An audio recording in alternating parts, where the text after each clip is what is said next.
അലീനയുടെയും മനുഷ്യങ്ങളുടെയും വരാൻ മൂന്ന് ദിവസത്തെ നല്ലൊരു കഥ കേട്ടാലോ. വീഡിയോ ഇഷ്ടപ്പെടുവാണെങ്കിൽ ഒന്ന് ലൈക്ക് ചെയ്ത് ഹൈപ്പ് ചെയ്യാൻ മറക്കരുത്. അതോടൊപ്പം തന്നെ ആദ്യമായി കാണുന്നവരാണെങ്കിൽ സബ്സ്ക്രൈബ് ചെയ്യാനും മറക്കരുത് കേട്ടോ. അപ്പൊ നോവലിനെ അടിസ്ഥാനപ്പെടുത്തിയിട്ടാണ് എല്ലാ ദിവസവും ഞാൻ അലീനയുടെ മനുഷ്യങ്ങളുടെ ഉച്ചക്കത്തെ വിശേഷങ്ങൾ ചാനലിനകത്ത് അപ്ലോഡ് ചെയ്യുന്നത്.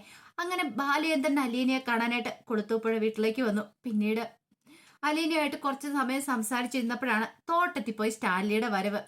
അങ്ങനെ സ്റ്റാൻലി വന്നു കഴിഞ്ഞപ്പോ ബാലേന്ദ്രനും സ്റ്റാൻലിയും കൂടെ ഇരുന്ന് സംസാരിക്കണ സമയത്ത് അലീന അങ്ങോട്ടേക്ക് പോയി. അകത്തേക്ക് കയറി പോയി കഴിഞ്ഞപ്പോൾ ബാലേന്ദ്രൻ പറഞ്ഞു, അവൾക്ക് ഈ വീടൊക്കെ ഇഷ്ടപ്പെട്ടു. ആദ്യമൊന്നും വലിയ ഇഷ്ടമൊന്നും ഉണ്ടായിരുന്നില്ല. ഞാൻ അവളുടെ കാര്യങ്ങളൊക്കെ തിരക്കി വന്ന സമയത്ത് അവൾക്ക് വല്ലാത്തൊരു ബുദ്ധിമുട്ടായിരുന്നു. പക്ഷെ ഇപ്പോഴേ ഈ വീടും പരിസരവും ഒക്കെ അവൾക്ക് ഇഷ്ടപ്പെട്ടു. അത് കേട്ടപ്പോൾ സ്റ്റാലിന് പറഞ്ഞു, ഇഷ്ടപ്പെടാതിരിക്കാൻ വഴിയൊന്നും ഇല്ലല്ലോ. കാരണം അവൾക്ക് ഇവിടെ ജോലിയും ഇതൊന്നും ഇല്ല. പിന്നെ അവളെ ഞാൻ അതുപോലെ കെയർ ചെയ്യുന്നേ. അത് മാത്രമല്ല, അവൾ ഇവിടുത്തെ വീട്ടുജോലിക്കാരി അല്ലാന്ന് പറഞ്ഞു. അത് ബാലേന്ദ്രന്റെ മനസ്സിൽ എവിടെയോ ഒന്ന് കൊണ്ടു. കാരണം തന്നെ കളിയാക്കി പറഞ്ഞാണോ എന്നൊരു ചിന്ത ബാലേന്ദ്രന്റെ മനസ്സിലുണ്ടായി. അപ്പോഴേക്കും ബാലേന്ദ്രൻ പറഞ്ഞു, അതെ, എന്റെ വീട്ടിൽ അവളൊരു വേലക്കാരിയായിരുന്നു, വീട്ടുജോലിക്കാരിയായിരുന്നു. കാരണം അങ്ങനെ അവൾ ആ വീട്ടിലേക്ക് വന്നു ചേർന്നേ. പിന്നീട് അവൾ എന്റെ ഭാര്യയുടെ മകളാന്ന് അറിഞ്ഞു കഴിഞ്ഞപ്പോ ഞാൻ അവളെ എന്റെ സ്വന്തം മോളെ പോലെ കരുതിയത്. എന്റെ മക്കള് ഇതൊന്നും അറിയില്ലാതെ അവളെ സ്നേഹിച്ചുകൊണ്ടിരിക്കുന്ന ഒരു കൂടപ്പുറപ്പിനെ പോലെ വീട്ടിലേക്ക് ജോലിക്ക് വന്ന ജോലിക്കാരിയെ ഒന്നും അറിയത്തില്ലാതെ എന്റെ കുഞ്ഞുങ്ങൾ സ്നേഹിച്ചേ. നിങ്ങളീ കൊടുക്കുന്നേ കാരണം നിങ്ങളുടെ മകളാന്ന് പറഞ്ഞിട്ട് നിങ്ങൾ അവളെ സ്നേഹിക്കാൻ തുടങ്ങിയിട്ടുണ്ടല്ലോ. അതിന്റെ ഇരട്ടി 100 ഇരട്ടി സ്നേഹമുണ്ട് ഞാൻ അവൾക്ക് കൊടുത്ത സ്നേഹത്തിന്റെ ആഴം. അതുപോലെ തന്നെ അതിൻ്റെക്കാളും ഇരട്ടി വിലയുണ്ട് എന്റെ മക്കൾക്ക്, അല്ലെങ്കിൽ എന്റെ മക്കള് അവൾക്ക് കൊടുത്ത സ്നേഹത്തിന്റെ ആഴം. അതുപോലെ തന്നെ അവൾ ഞങ്ങൾക്ക് തരുന്ന ബഹുമാനത്തിനും സ്നേഹത്തിനും ഒക്കെ അതിന്റെ 100 ഇരട്ടി വിലയുണ്ടെന്ന് പറഞ്ഞു. പെട്ടെന്ന് സ്റ്റാലി പറഞ്ഞു, ബാലേന്ദ്രൻ, ഞാൻ അങ്ങനെയൊന്നും ഉദ്ദേശിച്ച് പറഞ്ഞൊന്നുമല്ല. എനിക്ക് നിങ്ങളെ മനസ്സിലാവും. കാരണം നിങ്ങളാണല്ലോ എനിക്ക് അവളെ ഇവിടെ കൊണ്ട് എത്തിച്ചു തന്നെ. അത് പറഞ്ഞ് സ്റ്റാലി ബാലേന്ദ്രനെ നോക്കി. ബാലേന്ദ്രൻ കുറച്ച് സമയത്തേക്കൊന്നും മിണ്ടിയില്ല. ബാലേന്ദ്രൻ ഒന്നും മിണ്ടാതിരിക്കുന്ന കണ്ടപ്പത്തേനും സ്റ്റാലി പറഞ്ഞു, അതെ, നിങ്ങളോട് എനിക്ക് എത്ര നന്ദി പറഞ്ഞാലും മതിയാവില്ല. ആ കടപ്പാടും എനിക്ക് മറക്കാൻ പറ്റില്ല എന്ന് പറഞ്ഞു. പിന്നീട് ഇത്തിരി സമയം കഴിഞ്ഞും പറഞ്ഞു, അതെ, ഞാൻ എന്താണെങ്കിലും ഈ 1 വർഷത്തിനുള്ളിൽ അലീനയുടെ വിവാഹം നടത്താൻ തീരുമാനിച്ചു. നല്ലൊരു ബന്ധം അവൾക്ക് ഞാൻ കൊണ്ടുവരും. അവളുടെ കല്യാണം അതിഗംഭീരമായിട്ട് നടക്കുകയും ചെയ്യും. അവൾക്ക് വേണ്ടിയിട്ട് നല്ല ആലോചനകളൊക്കെ എന്താണെങ്കിലും ഞാൻ തുടങ്ങാനായിട്ട് പോവുക. പിന്നെ അവളെ കല്യാണം കഴിക്കാൻ വരുന്ന കുടുംബത്തോടും കെട്ടാൻ വരുന്ന ചെക്കനോടും കുടുംബത്തോടും ഞാൻ അവളെക്കുറിച്ചുള്ള കാര്യങ്ങളൊക്കെ പറയും. അതോടൊപ്പം തന്നെ അവള് ഇത്ര നാൾ എവിടെയായിരുന്നു എല്ലാ കാര്യങ്ങളും അറിഞ്ഞു വെക്കണമല്ലോ. അതിനുശേഷം മാത്രമേ കല്യാണം നടത്തുള്ളൂ. പക്ഷെ അവളുടെ അമ്മയെക്കുറിച്ചോ ബന്ധുക്കാരെ കുറിച്ചുള്ള കാര്യങ്ങളൊന്നും ഞാൻ പറയത്തില്ല. അവളുടെ അമ്മ ആരാന്നോ എന്തൊന്നും ഞാൻ വെളിപ്പെടുത്തില്ല. അത് കേട്ടപ്പോൾ ബാലേന്ദ്രൻ പറഞ്ഞു, അത് ശരിയല്ലല്ലോ. അതേ ശരിയാകത്തുള്ളൂ. കാരണം സ്വാഭാവികമായിട്ടൊരു അന്വേഷണം ഉണ്ടാവും, അമ്മ എവിടെ എന്തെന്നുള്ളത്. അപ്പം ഞാൻ പറയും അവളുടെ അമ്മ മരിച്ചുപോയെന്ന്. അപ്പൊ അവളുടെ ബന്ധുക്കാരെന്തെന്ന് ചോദിച്ചപ്പോൾ അവൾക്ക് അങ്ങനെ കൂടുതൽ ബന്ധുക്കാരൊന്നും ഇല്ലെന്നോ എനിക്ക് പറയാൻ പറ്റുള്ളൂ. അങ്ങനെയാണ് പിന്നെ കൂടുതൽ ചോദ്യങ്ങളും കാര്യങ്ങളും ഒന്നും ഉണ്ടാകത്തില്ല. അത് കേട്ടപ്പോൾ ബാലേന്ദ്രൻ നെറ്റി ഒളിഞ്ഞു. എന്തുകൊണ്ടായിരിക്കും സ്റ്റാലി ഇങ്ങനെയൊക്കെ പറയണേ എന്നൊരു ചിന്ത ബാലേന്ദ്രന്റെ മനസ്സിലേക്കുണ്ടായി. കാരണം ഇടപെടിയുന്നൊരു കല്യാണം അവൾക്ക് വേണ്ടി ആലോചിക്കുക. അത് മാത്രമല്ല, കല്യാണം ആലോചിക്കുന്ന സമയത്ത് അവൾക്ക് അമ്മയില്ല എന്നൊക്കെ വിളിച്ചു പറയാ. അങ്ങനെ ആ കാര്യങ്ങളൊക്കെ മറച്ചു വെക്കുക. അത് ബാലേന്ദ്രൻ ഭയങ്കര ബുദ്ധിമുട്ടുള്ളൊരു കാര്യം തന്നെയായിരുന്നു. ബാലേന്ദ്രൻ ഇങ്ങനെ ആലോചിച്ചുകൊണ്ടിരുന്നു കഴിഞ്ഞപ്പോൾ തന്നെ സ്റ്റാലി പറഞ്ഞു, അതെ, അവളുടെ അമ്മ മരിച്ചുപോയെന്നോ കുടുംബക്കാരിൽ നിന്ന് പറഞ്ഞിട്ട് മാത്രം കാര്യമില്ലല്ലോ. അതിനെല്ലാം ഒരു സാഹചര്യങ്ങളും കാര്യങ്ങളൊക്കെ ഒത്തിണങ്ങണ്ട നമ്മൾ പറയുന്ന കള്ളത്തിന്. കാരണം ഉദാഹരണത്തിന് അവളുടെ കല്യാണമൊക്കെ വെച്ച് കുറച്ച് ദിവസത്തിന് ശേഷം നിങ്ങൾ അവളെ കാണാൻ ഇവിടെ വരുമോ, അല്ലെങ്കിൽ മുമ്പ് വന്നിട്ട് പോയ പയ്യൻ മനുവിനെയാണ് ഉദ്ദേശിച്ചത്, ഇവിടെ വരുമോ ഒക്കെ ചെയ്തിട്ടുണ്ടെങ്കിൽ ചോദ്യങ്ങളും പറച്ചിലും ഉണ്ടാവും. നിങ്ങൾ ആരാ എന്താ ഏതാന്ന്. അപ്പൊ പിന്നെ ഒന്നെങ്കിൽ സത്യം തുറന്നു പറയേണ്ടി വരും, അല്ലെങ്കിൽ കള്ളത്തരം പറയേണ്ടതായിട്ട് വരും അവളുടെ അടുത്ത്. അതുകൊണ്ടാണ് ഞാൻ ഈ കാര്യങ്ങളൊക്കെ പറയുന്നത്. ഇപ്പൊ ബാലേന്ദ്രൻ ഏകദേശം കാര്യങ്ങൾ വ്യക്തമായി. കേണൽ എന്തായാലും വെറുതെ അല്ല, തന്റെ നെഞ്ചിന് നേരെയാണ് പീരങ്കി വെച്ചിരിക്കുന്നത്. ഓഹോ, അപ്പൊ ഇനിയിപ്പൊ അവളെ കാണാനായിട്ട് ഞങ്ങൾ ആരും അവിടെ നിന്ന് ഇവിടെ വരാൻ പാടില്ല. അത് പിന്നെ ബാലേന്ദ്രൻ അറിയാലോ. പാലായിന്ന് ഇടയ്ക്കിടയ്ക്ക് ഇങ്ങനെ ആരെങ്കിലും ഒക്കെ വന്നിട്ടുണ്ടെങ്കിൽ, അല്ലെങ്കിൽ അവിടെ നിന്ന് വേറെ ആരെങ്കിലും ഒക്കെ വന്നിട്ടുണ്ടെങ്കിൽ അത് പിന്നെ ചോദ്യവും പറച്ചിലുമായി എന്തായി എങ്ങനെയായി എന്നൊക്കെ 100 സംശയങ്ങളും കാര്യങ്ങളൊക്കെ കാണും. അപ്പൊ അതുകൊണ്ടാണ് ഞാൻ പറഞ്ഞത്, അങ്ങനെയുള്ള ഇത് ഒഴിവാക്കുന്നതല്ലേ നല്ലത്.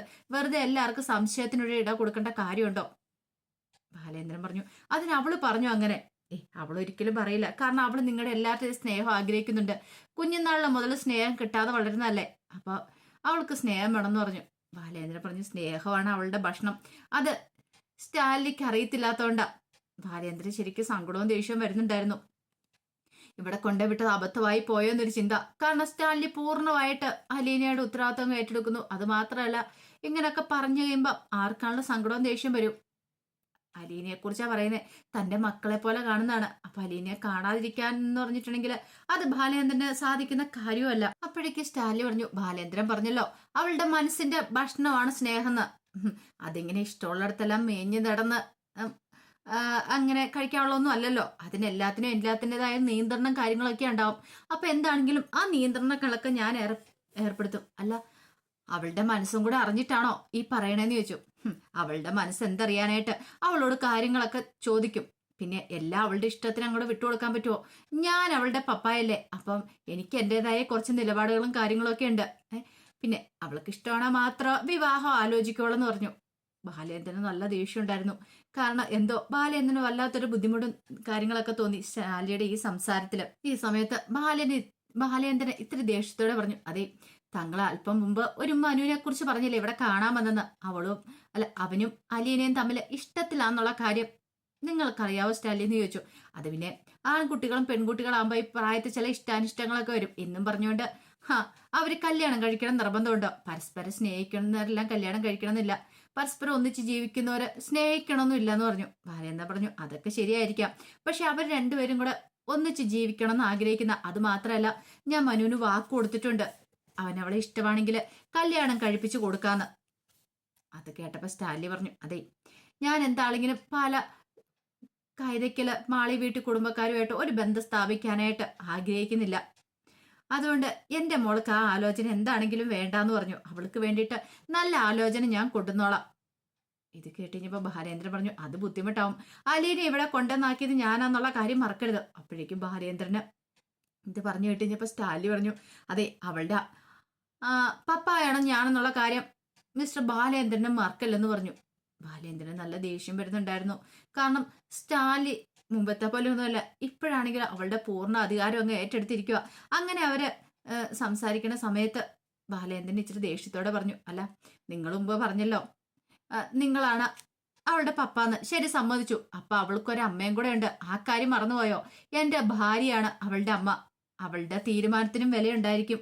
അത് നിങ്ങളും മറന്നു പോവരുത്. അവളുടെ അമ്മ ഇപ്പോഴും ജീവനോടെ ഉണ്ടെന്ന് പറഞ്ഞു. അങ്ങനെ രണ്ടുപേരും പരസ്പരം തർക്കിച്ചുകൊണ്ടിരിക്കുന്ന സമയത്ത് വാതിക്കലൊക്കെ അലീന വന്നത്. അലീന വന്ന് രണ്ടുപേരും ഒന്ന് മാറി മാറി നോക്കി. എന്തോ ഒരു പന്തികേട് രണ്ടുപേരുടെ മുഖത്തുണ്ടെന്ന് അലീനയ്ക്ക് മനസ്സിലായി. പിന്നീട് അലീന ചോദിച്ചു, അല്ല, രണ്ടുപേർക്കും എന്ത് പറ്റി? രണ്ടുപേരുടെ മുഖമൊക്കെ വലിഞ്ഞു മുറിയിരിക്കുന്നുണ്ടല്ലോ. എന്തായിരുന്നു സംസാര വിഷയം എന്ന് ചോദിച്ചു. അപ്പോഴേക്കും സ്റ്റാൻലി പറഞ്ഞു, ഒന്നുമില്ലാന്ന് പറഞ്ഞു. ബാലേന്ദ്രൻ പറഞ്ഞു, അതല്ല മോളെ, മിസ്റ്റർ സ്റ്റാലിൻ നിന്റെ വിവാഹം നടത്താൻ പോവാന്ന് പറഞ്ഞു. ആ സമയം ഞാൻ പറഞ്ഞു, മനുവും നീയും തമ്മിൽ ഇഷ്ടമാണ്. മനുവിന് നീ ഇഷ്ടമാണ്. പിന്നെ അത് മാത്രമല്ല, അവനോട് ഞാൻ പറഞ്ഞിട്ടുണ്ട് നിന്നെ കല്യാണം കഴിപ്പിച്ചു കൊടുക്കാന്ന് പറഞ്ഞിട്ടുണ്ട്. അങ്ങനെ ഒരു വിവാഹം നടത്താനായിട്ടാണ് എന്റെ ആഗ്രഹം. ഞാൻ പറഞ്ഞു കഴിഞ്ഞപ്പോഴത്തേനും സ്റ്റാലിൻ പറയുന്നു, അത് പറ്റില്ലാന്ന്. അയാളെ തീരുമാനിച്ചുറപ്പിക്കുന്ന ഒരു ബന്ധമാണ് നടത്താൻ പാടില്ലെന്ന്. ഇനി പറ,